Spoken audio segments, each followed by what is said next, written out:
नमस्कार, स्वदेश न्यूज देख रहे हैं आप। मैं हूं आपके साथ ऋषभ सोनी और लेकर आया हूं छत्तीसगढ़ की खास डिबेट, जिसमें आज हम बात करेंगे अविश्वास प्रस्ताव के बहाने की।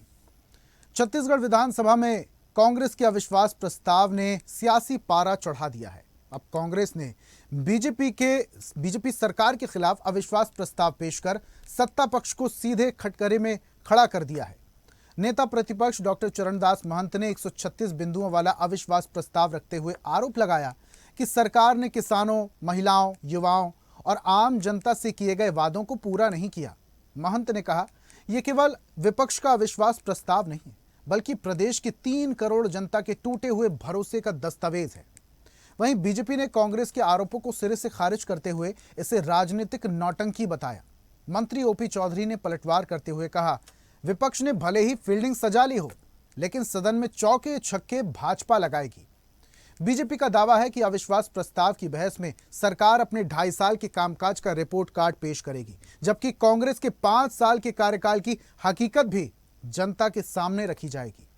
अविश्वास प्रस्ताव के बहाने अब सदन में सिर्फ सरकार के कामकाज पर नहीं, बल्कि प्रदेश की प्रभावी राजनीति और दोनों दलों की साख पर भी बड़ी बहस छिड़ गई है। देखिए रिपोर्ट, फिर करेंगे चर्चा।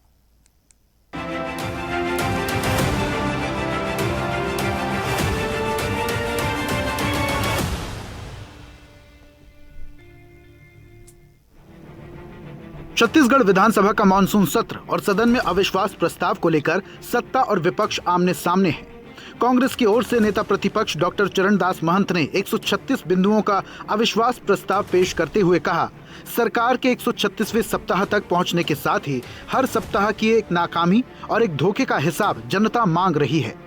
महंत ने आरोप लगाया, भाजपा सरकार किसानों, महिलाओं और युवाओं से किए गए वादों को पूरा करने में विफल रही है और ये विश्वास प्रस्ताव केवल विपक्ष का नहीं, बल्कि प्रदेश के 3 करोड़ जनता के टूटे विश्वास का दस्तावेज है। अविश्वास प्रस्ताव के जरिए कांग्रेस सरकार को घेरने की रणनीति पर काम कर रही है। पार्टी इसे जनहित के मुद्दों, अधूरे वादों और कथित प्रशासनिक विफलताओं से जोड़कर बीजेपी को कटघरे में खड़ा कर रही है। 2.5 साल हो गए हैं भारतीय जनता पार्टी की सरकार को, लेकिन 2.5 साल में इन्होंने एक भी ऐसा योजना लाया ही नहीं है। जबकि माननीय भूपेश बघेल जी की सरकार की इन लोग बातें कर रहे हैं कि माननीय भूपेश बघेल जी की सरकार में गोधन न्याय योजना में क्या हुआ, रीपा में क्या हुआ, ओलंपिक गेम में क्या हुआ, बहुत सारी बातें कर रहे हैं, लेकिन अपनी सरकार की एक भी बातें इन लोग नहीं कर रहे हैं। लेकिन विपक्ष के अविश्वास प्रस्ताव पर बीजेपी ने भी जवाबी रणनीति तैयार कर ली है। मंत्री ओपी चौधरी ने कहा, विपक्ष ने भले ही फील्डिंग सजा ली हो, लेकिन चौके छक्के बीजेपी लगाएगी। उन्होंने दावा किया, सदन में सरकार अपने 2.5 साल के कामकाज का रिपोर्ट कार्ड रखेगी और कांग्रेस के 5 साल के कार्यकाल की कमियों को भी उजागर करेगी। ओपी चौधरी ने तंज कसते हुए कहा, कांग्रेस के भीतर ही नेतृत्व को लेकर भरोसे का संकट है और यही वजह है कि विपक्ष को अपनी रणनीति बदलनी पड़ी। आज हमारे छत्तीसगढ़ विधानसभा में कांग्रेस अविश्वास प्रस्ताव लेकर के आई है। फील्डिंग जरूर उन्होंने सजाया, मगर चौका छक्का हम लोग मारेंगे। भूपेश बघेल जी के कहने के बाद लोगों ने हाथ खड़ा किया, तो लगता है नेता प्रतिपक्ष जी अपना विश्वास खो चुके हैं। इसीलिए सबसे पहले वो भाषण देना प्रारंभ किए। विधानसभा में अविश्वास प्रस्ताव के बहाने शुरू हुई ये लड़ाई सिर्फ आरोप प्रत्यारोप तक सीमित नहीं है। कांग्रेस जहां इसे जनता के टूटे भरोसे का मुद्दा बनाकर 2028 की राजनीतिक जमीन तैयार करना चाहती है, वहीं बीजेपी इसे अपने कामकाज और जनादेश पर मुहर के रूप में पेश कर रही है। ऐसे में सदन के भीतर की बहस अब प्रदेश की राजनीति का बड़ा संदेश देने वाली है।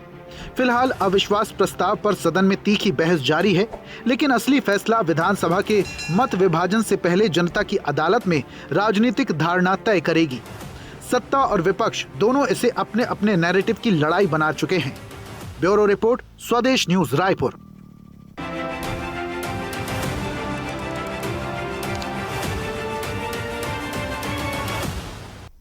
तो आज छत्तीसगढ़ में विधानसभा का मानसून सत्र का आज आखिरी दिन था और इसको लेकर विपक्ष ने अविश्वास प्रस्ताव पेश किया, सत्ता को घेरने की कोशिश की। सत्ता पक्ष के से भी प्रतिक्रिया सामने आई, जहां सत्ता पक्ष से मंत्री ने कहा कि भले ही कांग्रेस ने फील्डिंग सेट कर दी हो, लेकिन चौके छक्के तो बीजेपी ही लगाएगी। अब इसी पर आज हम चर्चा भी करेंगे। कुछ मेहमान हमारे साथ हैं। बीजेपी से हमारे साथ वात्सल्य मूर्ति हैं। वात्सल्य जी, बहुत स्वागत आपका। और कांग्रेस का पक्ष रखने के लिए डॉक्टर शिल्पा देवांगन है। शिल्पा जी, आपका भी बहुत स्वागत। और इस चर्चा की शुरुआत शिल्पा जी आपसे ही करते हैं। शिल्पा जी, क्या ऐसी जरूरत पड़ गई जहां आज मॉनसून सत्र के आखिरी दिन आपको सदन में अविश्वास प्रस्ताव पेश करना पड़ा? दर्शकों को और साथी पैनलिस्ट को नमस्कार करती हूँ।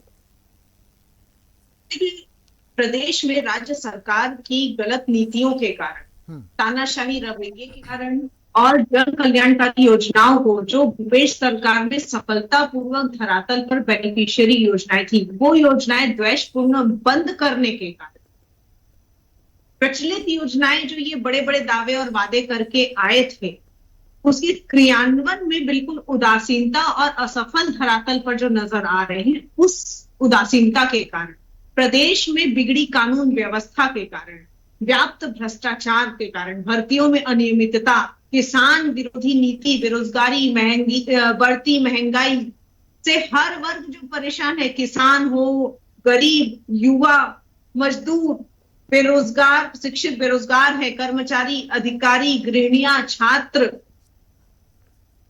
आदिवासी भाई बहन, बस्तर अंचल के क्षेत्र में रहने वाले लोग, सारे भाई बहन परेशान होकर एक जो संवेदना जाहिर करते हैं, परंतु ये सरकार इतनी असंवेदनशील हो गई है कि ये अनसुनी बातों को कर रही है।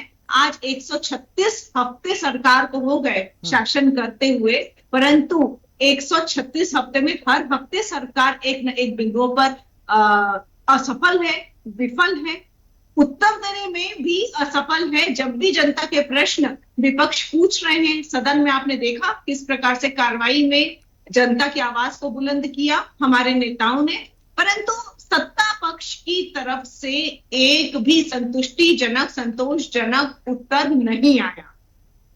न आंकड़े उनको पता, मैं देख रही थी महतारी वंदन में भी, न तो आंकड़े सही प्रकार से बता पा रहे हैं, न तो कारण बता पा रहे हैं कि महतारियों के नाम कट करने के क्या कारण है, कानून व्यवस्था क्यों लचर है, इसके उत्तर नहीं बता पा रहे। आगे इनकी क्या प्लानिंग है, चलिए वो भी छोड़ दीजिए, आगे प्रदेश के लिए उनकी क्या प्लानिंग है, क्या विजन है, वो भी नहीं बता पा रहे। तो कुल मिला के क्या कहा जाएगा, ये सरकार उद्योगपतियों की सरकार है। जिस प्रकार से जंगल की कटाई पेशा कानून के विरुद्ध हो रही है, आदिवासी भाई बहन आंदोलनरत हैं, इस सारी चीजों को देखने के बाद स्पष्टीकरण वो नहीं दे पा रहे हैं। इसका मतलब है कि सरकार जो है सरकार की मंशा गरीब मजदूरों और किसान भाई बहनों के लिए नहीं है, वो सिर्फ और सिर्फ उद्योगपतियों के लिए कार्य करने के लिए सत्ता संभाले हुए हैं और आज वही कर रहे हैं जो जिसका स्वरूप दिख रहा है। चलिए ठीक है, मैं बीजेपी प्रवक्ता की तरफ रुख करूंगा। वात्सल्य जी, पूरी बात तो आप सुन ही रहे थे।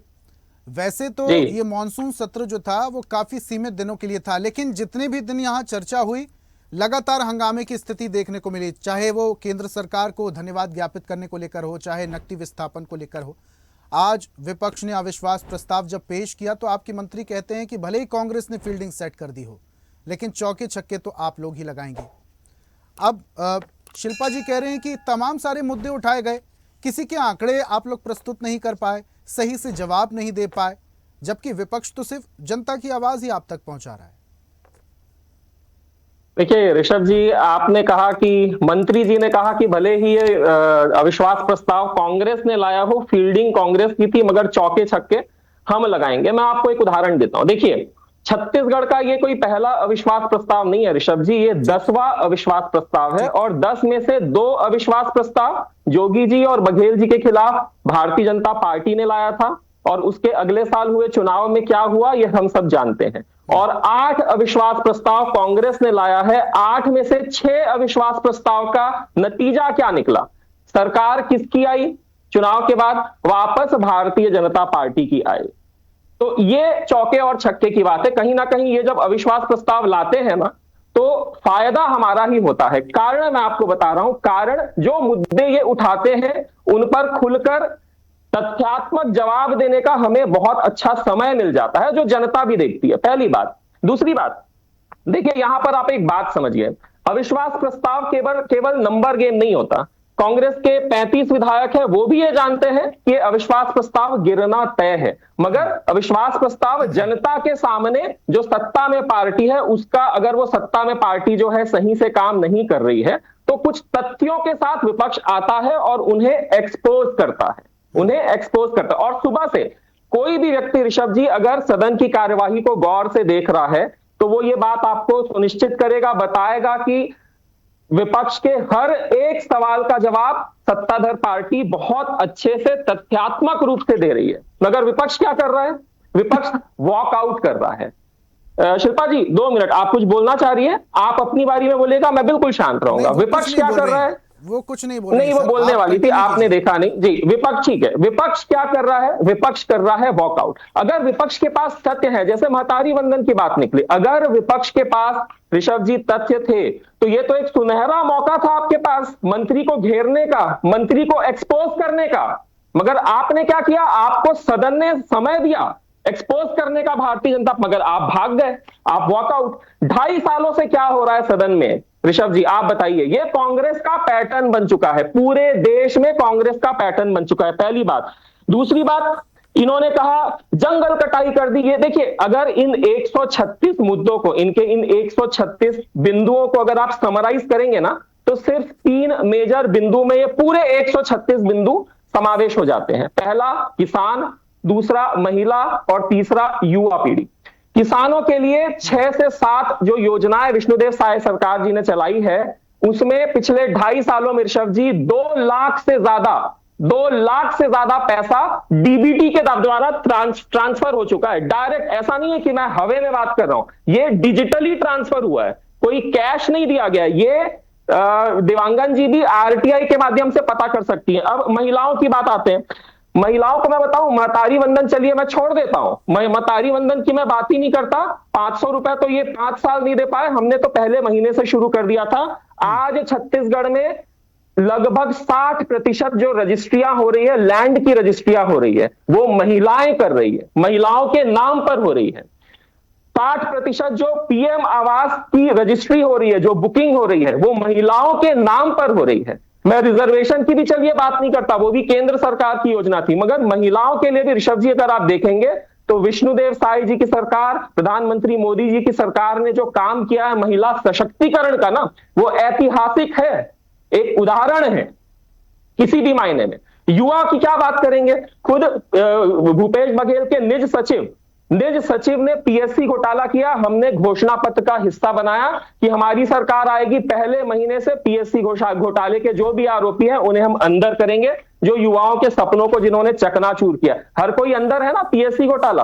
तो पूरे एक समराइज करें तो इन 3 बिंदुओं में ये 136 या 156 जितने भी इनके बिंदु हैं, ये समराइज हो जाते हैं, समावेश हो जाते हैं। अब ये सवाल पूछते हैं तो जवाब भी सुनने की हैसियत तो होनी चाहिए ना, मगर ये वॉकआउट करेंगे, ये इनका पैटर्न बन चुका है। प्रदेश की जनता, देश की जनता की खून पसीने की कमाई लगती है सदन को संचालित करने में, और इनका आप रिकॉर्ड देख लीजिए ऋषभ जी, 2.5 साल का। मैं सिर्फ छत्तीसगढ़ नहीं, देश का रिकॉर्ड आप देख लीजिए। सदन को चलने कहां देते हैं, प्रश्न पूछते हैं और राहुल गांधी जी जैसे थाईलैंड चले जाते हैं। वही आज विपक्ष का हमने छत्तीसगढ़ के सदन में इन्होंने प्रश्न किया और वॉकआउट कर दिया। पहले दिन से यही चल रहा है। लेकिन वत्सली जी, इसके अलावा विपक्ष ये भी कहता है कि बात सुनी ही नहीं जाती। कोशिश की जाती है कि जनता की बात को रखा जाए, जनता के मुद्दों को रखा जाए, लेकिन बात सुनी ही नहीं जाती, इसलिए फिर विपक्ष को गर्भगृह तक पहुंचकर हंगामा करने की जरूरत पड़ती है। देखिए ऋषभ जी, जनता भी सदन की कार्यवाही देख रही है। मैंने आपको कहा ना, पिछले 6 बार का अगर आप अविश्वास प्रस्ताव के बिंदुओं को देखेंगे तो इस बार का जो अविश्वास प्रस्ताव है वो कॉपी पेस्ट है। और पिछले 6 बार जनता ने क्या वर्डिक्ट दिया? वर्डिक्ट जनता का कांग्रेस के अगेंस्ट आया। भाजपा ने सिर्फ 2 बार अविश्वास प्रस्ताव लाया था, हम पूरी तैयारी के साथ आए थे और दोनों बार कांग्रेस की सरकार पलटी।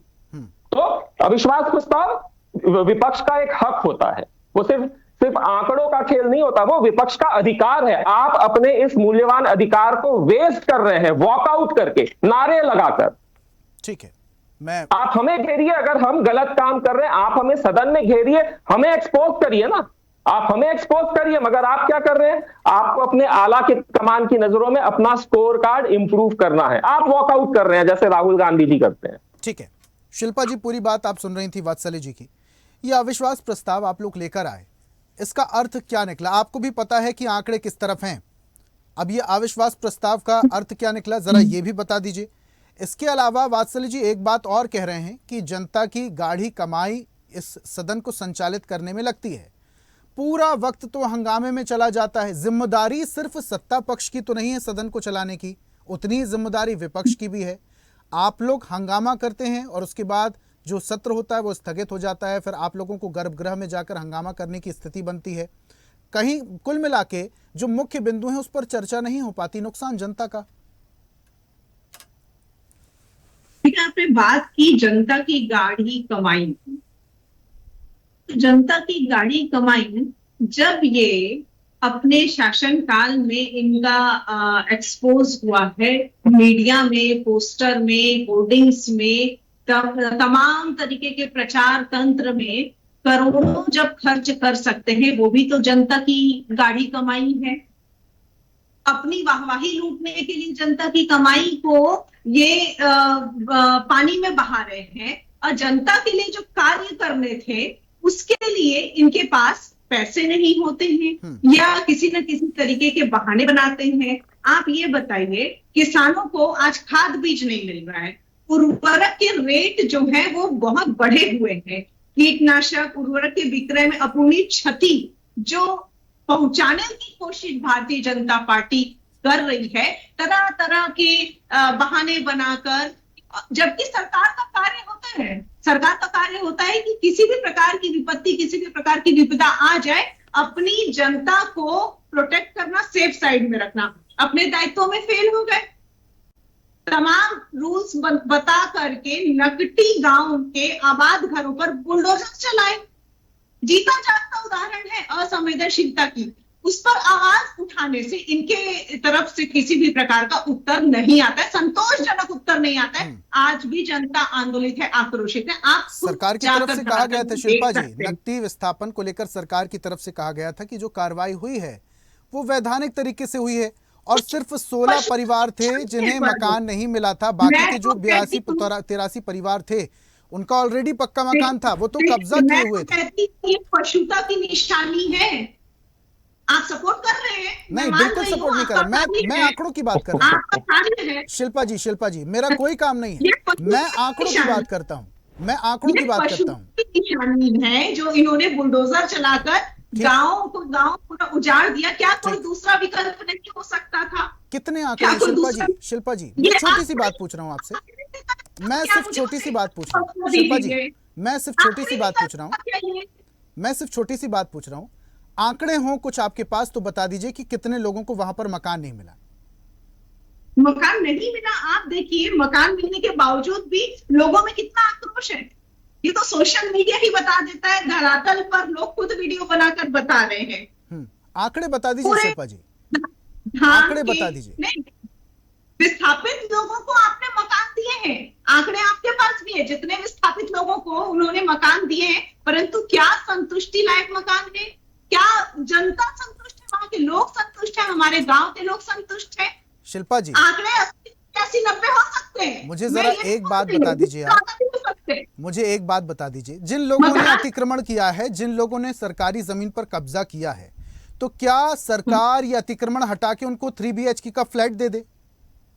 ऐसा संभव तो नहीं है। अगर वहां पर अतिक्रमण किया गया है तो सरकार, देखिए सरकार अगर आपकी भी होती तो आप लोग वैधानिक कार्रवाइयां करते। हाँ, ये जो आप कह रहे हैं कि जिन लोगों को, जिनके पास मकान नहीं था, सरकार को उन्हें मकान अलॉट कराने चाहिए थे। 16 परिवार थे जिनमें से 11 लोगों को पोजीशन मिल चुका है। बाकी के जो लोग हैं वो ऐतराज कर रहे हैं मकान लेने में। उसकी वजह कुछ और है, क्योंकि जो मकान उन्हें दिए जा रहे हैं वहां पर बिजली पानी की व्यवस्था नहीं है, शौचालय की व्यवस्था नहीं है। इसको लेकर सरकार भले ही संजीदा हो सकती है, इसके बारे में हम भले ही वात्सल्य जी से पूछेंगे। ये आपका मुद्दा बिल्कुल सही है। सरकार जिम्मेदारी है कि किसकी जिम्मेदारी है? बिल्कुल सरकार की जिम्मेदारी है। मैं ये पूछना चाहती हूँ, क्या यही आखिरी विकल्प था? खैर, नकटी पर हम अलग से चर्चा कर चुके हैं। पूरे प्रदेश को जिस प्रकार से अफीम का गढ़ बना दिया है, अफीम के फूल खिला रहे हैं, कमल के फूल वाले, तो इस पर सरकार का कोई भी जवाब नहीं आया। रेत माफियाओं के संदर्भ में आपने देखा, इनके ही कार्यकर्ताओं को आग में भून डाल रहे हैं। इस पर आगे किस प्रकार से इनका विजन है, क्या इनकी नीति है इस टाइप की चीजों को रोकने के लिए, उस पर कोई भी विजन नहीं आया। संतुष्टि लाए। अच्छा शिल्पा जी, एक बात मैं आपसे और समझना चाहता हूं, बहुत संजीदगी के साथ मैं आपसे समझना चाहता हूं, और हमारी जनता भी सुन रही है इस वक्त और जनता भी समझ रही है। जब विपक्ष किसी मुद्दे को लेकर आवाज बुलंद करता है और सुनवाई नहीं होती है, हंगामा होता है, गर्भगृह तक विपक्ष के जो विधायक उन्हें जाने की जरूरत पड़ती है और जो सदन है वो स्थगित होता है, इसमें लॉस जनता का होता है। उस टाइम ड्यूरेशन को इस्तेमाल करके तथ्यात्मक जानकारी सामने रख के, क्योंकि जनता भी देख रही होती है, लाइव प्रसारण होता है, जनता देख रही, सुन रही, समझ रही होती है, उस वक्त का सही उपयोग करके क्या तथ्यों को रखा जा सकता था? तो जो स्थगन में वक्त चला गया, जो हंगामे वक्त चला गया, उसमें उस वक्त को सार्थक बनाया जा सकता था। जी, सार्थक तब बनेगा जब चर्चा होगी, जब बातों का आदान प्रदान होगा। यदि इधर से तथ्य रखे जाएं, उधर से तथ्यात्मक उत्तर दिए जाए, बहाने न बनाया जाए या परफेक्ट आंकड़े दिए जाएं जो जिम्मेदार मंत्री हैं उनकी तरफ से, तब सार्थक बोलेंगे। कि वन साइडेड को आप सार्थक बोल देंगे। विपक्ष तो अपना कार्य कर रही है, विपक्ष तो लिस्ट बनाकर लाई है ना। विपक्ष तो ये लिस्ट कैसे बनी? जनता के बीच जाकर ही बनी ना। ठीक है, मैं लास्ट कमेंट वात्सल्य जी से लूंगा। ठीक है, वात्सल्य जी से मैं लास्ट कमेंट लूंगा। वात्सल्य जी, 136 बिंदु, इनमें से क्या 36 बिंदुओं पर भी आपकी सरकार, आपके नेता मंत्रियों ने सार्थकपूर्ण या संतुष्टिपूर्ण जवाब दिए? अगर विपक्ष संतुष्ट नहीं है तो क्या वो जवाब संतुष्ट माने जाएंगे? वो जवाब तो आपकी नजर में संतुष्ट हुए, लेकिन क्या विपक्ष को विश्वास में लेना आपकी सरकार की, सदन की जिम्मेदारी नहीं है? देखिए ऋषभ जी, एक आइडियल सिचुएशन में आपको बताता हूं। एक आइडियल सिचुएशन में जी हां बिल्कुल, जो आपने कहा ऐसा ही होना चाहिए। और ऐसा माननीय स्वर्गीय अटल बिहारी वाजपेयी जी के समय से भारतीय जनता पार्टी जब जब विपक्ष में रही है, हमने ये चीजें बकायदा प्रैक्टिकली बताई है कि एक जिम्मेदार विपक्ष होता कैसा है।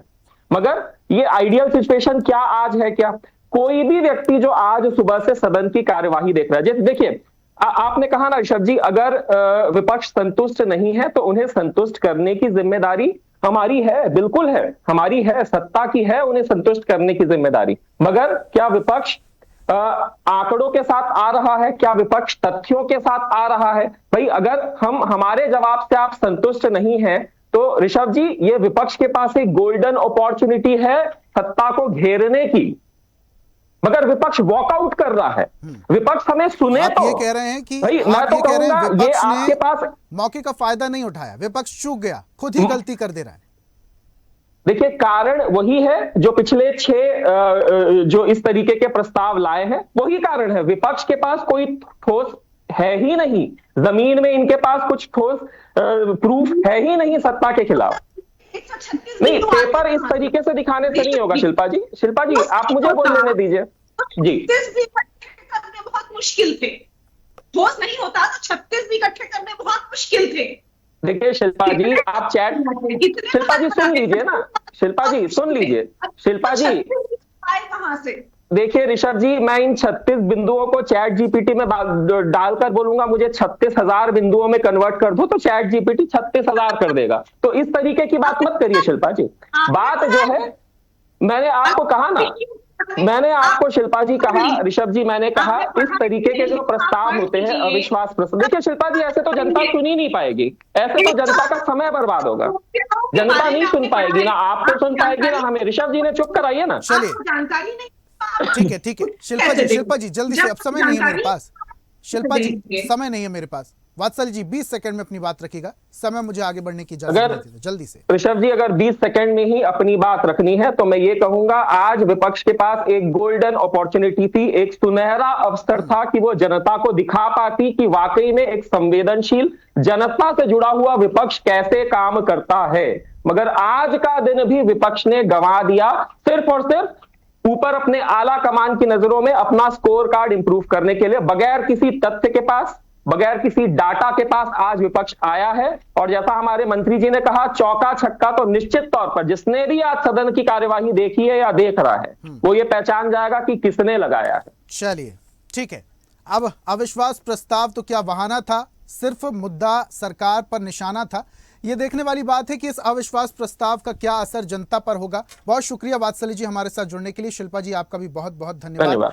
आज विपक्ष की तरफ से अविश्वास प्रस्ताव पेश किया गया। मानसून सत्र का आज आखिरी दिन था, जिसको लेकर काफी ज्यादा हंगामे की स्थिति भी मिली। सरकार का कहना है कि अगर अविश्वास प्रस्ताव पेश किया गया और जो 136 बिंदु रखे गए उसमें क्या तथ्यात्मक जानकारी थी, बल्कि विपक्ष का कहना है कि भाई इतने सारे मुद्दे थे, किसी पर भी सरकार का संतोषपूर्ण जवाब नहीं मिला। आज की खास पेशकश में फिलहाल इतना ही। देखते रहिए स्वदेश न्यूज, सबसे पहले देश। और ऐसी ही ताजा खबरों के लिए लाइक, फॉलो और यूट्यूब पर सब्सक्राइब कर बेल आइकन जरूर दबाइए और हर अपडेट के लिए विजिट कीजिए स्वदेशलाइव.com।